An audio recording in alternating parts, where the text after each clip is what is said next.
Today I'm going to show you how easy it is to make an amazing tomahawk steak and potatoes using BBQ Dragon tools. This is a 1.5-inch prime tomahawk steak.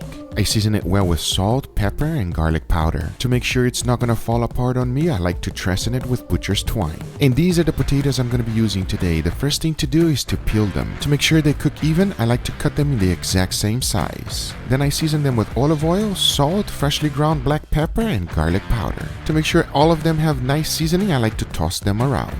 Talking about tossing them, this is a perfect tool for your grill. It allows you to cook small items without any hassle. All you gotta do is throw in all your potatoes in the basket and get them ready for cooking. The basket allows you to use it for many other things besides vegetables, including shrimp and many other things you can think of. But now that I have my beautiful steak ready and I also have my potatoes ready, it's time to grill an amazing meal.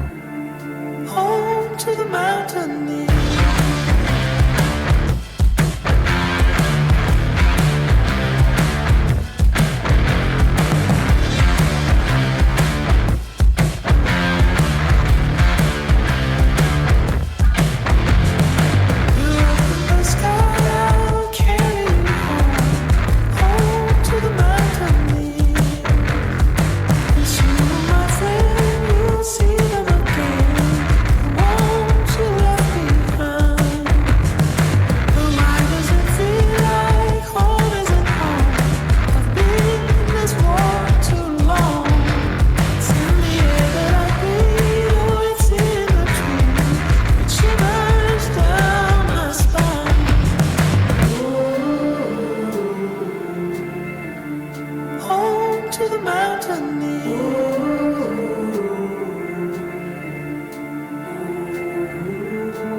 Home to the mountain.